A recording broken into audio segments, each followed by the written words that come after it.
Então, em seguida, passo a palavra ao senhor José da Fonseca Lopes, presidente da Associação Brasileira dos Caminhoneiros.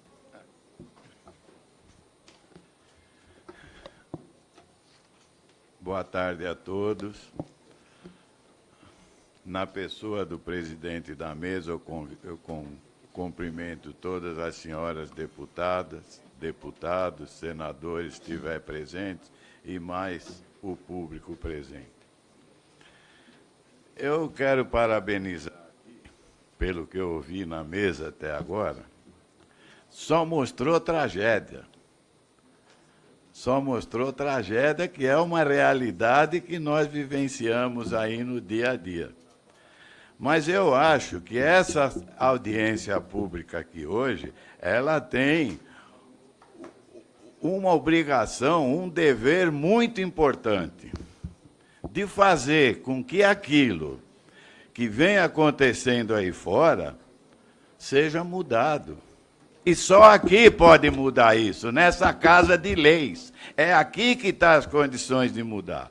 Eu me lembro aqui o doutor Douglas, lá há quantos anos atrás, quando ele fez o primeiro teste com relação a quem era usuário de droga nas rodovias.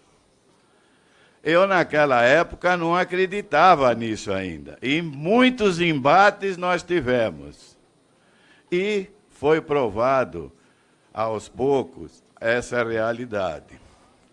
Mas quando começou isso, é bom que se deixe aqui bem claro, foi quando se colocou aquelas grandes frotas do agronegócio, aqueles que transportavam soja.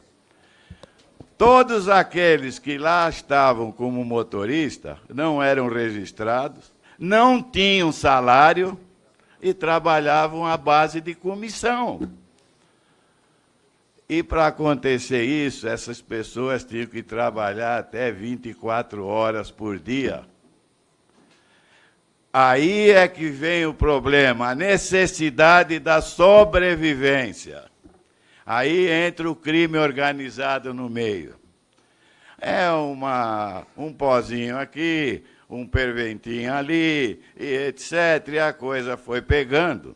E isso se alastrou de uma tal maneira que quando se brigou, se reivindicou a lei do exame toxicológico, que estava caminhando muito bem, eu posso dizer isso porque tinha aqueles momentos do preço. Essas coisas têm que ser colocadas aqui para entender como é que funciona a coisa lá fora. Eu paguei, para testar isso aí, R$ 450 para fazer um exame toxicológico. Fui numa clínica que fiquei 3, 4 horas sentado lá para me atender. E era eu o único caminhoneiro que estava lá. A burocracia. Ninguém estava respeitando esse herói da estrada. Esse cara que luta para sobreviver. É isso que nós temos que pôr em consideração também. Por que ele se envolveu na droga? Falta de trabalho, prestação pesada, concorrência desleal, como já foi falado, daqueles que já estavam viciados pela droga. A lei veio num momento muito oportuno e estava caminhando bem. Lamentavelmente, como já foi falado aqui, eu não queria citar, mas quem criou esse grande problema, e pelo que eu sei, não vai mexer nele, quem tem que mexer é o Congresso, é a Câmara, é o Senado, é a família Bolsonaro, que acreditou naquela greve de 2018, que fui eu que comecei e terminei ela, mas não da forma como a coisa aconteceu aí. Que o objetivo era um só, reivindicar que tirasse todos os penduricalhos do preço do óleo diesel, que era para o caminhoneiro poder ter um fôlego financeiro para sobreviver. E o que ele ganharia tirando esses impostos, que seja quase 40%, ele não precisava comprar droga. Ele não precisava usar droga. Mas a necessidade da sobrevivência obrigou a fazer isso. Isso é uma corrente que, quando começa, não para mais, né?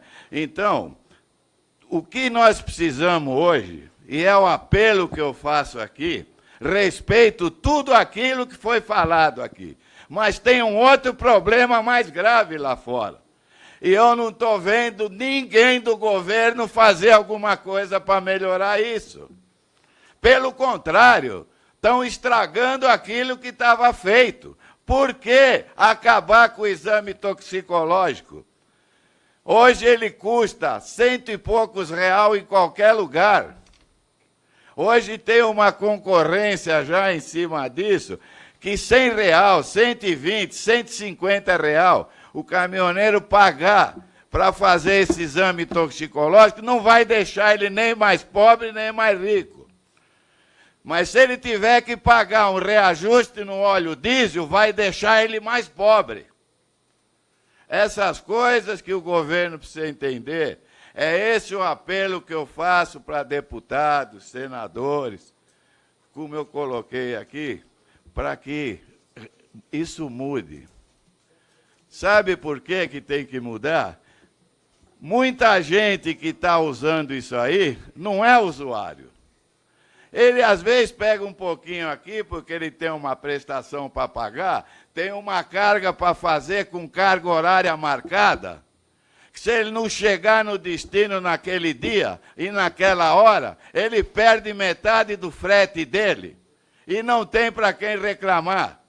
Porque quando ele reclama, quem fez isso para ele entra num livro negro e não trabalha mais. E fica aí no sistema aí do frete independente, na mão do chapa, na mão do agenciador, que rouba mais dele do que custa o exame toxicológico. E ele é obrigado a encarar tudo isso. Só tem uma forma da gente mudar isso. É que isso que está aí seja... Eu não sei o termo aqui agora, que eu já fiquei nervoso um pouco, e quando eu fico nervoso eu falo demais. Para que isso se mantenha, que é a forma que vai melhorar as condições, porque aquele que usa pouco vai parar de usar. Aquele que usa muito vai sair do segmento, porque ele sabe que ele não vai conseguir passar. E ele vai ter que fazer abstinência, e às vezes não é com 90 dias que ele vai conseguir. E isso vem melhorar, porque infelizmente nós vivemos num país ainda, o cara só sente quando mexe no bolso dele. Se não mexer no bolso dele, ele continua fazendo. Vai nas rodovias, em qualquer lugar desse país, só vê carro estraçalhado, carro amontoado, carro todo bagunçado. Quantas pessoas morreram ali? A gente passa, olha, anda 10 quilômetros e esquece daquilo. Esquece, a verdade é essa.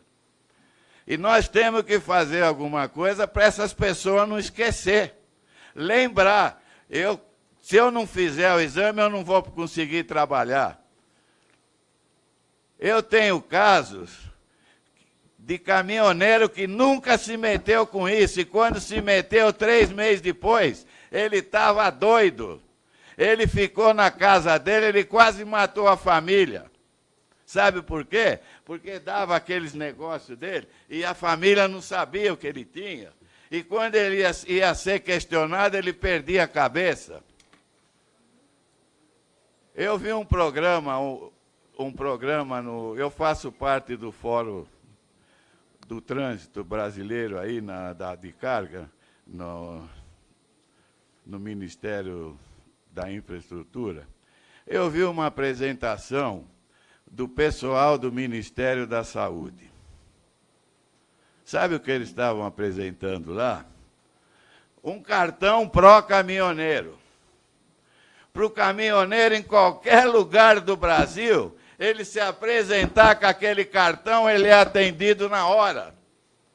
Meu Deus do céu, como é que está esse SUS por esse país afora? Como é que pode fazer uma coisa dessa e querer fazer com que o exame toxicológico não existe mais, banir isso aí. É isso, meus amigos, que eu peço para vocês. Olha, eu sei que tem crise no Congresso, tem crise em todo lugar, tem crise na rua, na família, mas esse é um momento muito importante, sabe? É um momento que uma canetada de cada um deputado, de cada um senador, um voto bem claro lá, e aberto ainda, não precisa ser fechado, não, para mostrar que esse país está se acabando, é com tanta morte. Tanta morte está acabando com esse país. E o restante aí vai morrer abraçado. Sabe por quê? O transporte está acabando. O governo foi muito esperto. Eu não participei de nenhuma negociação dessa. A que eu participei, eu ganhei. Ganhei e encerrei a greve. O que aconteceu depois não foi mais problema meu. A nossa parte fizemos. Aí, sabe o que acontece? Houve agressões até em cima do ministro da infraestrutura com essa bandidagem que se diz defender o caminhoneiro aí fora. O caminhoneiro sabe do que ele precisa? De condições de sobrevivência. Nós vivemos num país rodoviarista e isso não vai mudar tão cedo, não. E não é eliminando o exame toxicológico que isso vai melhorar. Vai piorar e muito. Escrevam o que eu estou falando. Se os senhores deputados, se os senhores senadores não atentar para isso, e eu gostei de uma colocação aqui do presidente, que a tarefa ia ser árdua.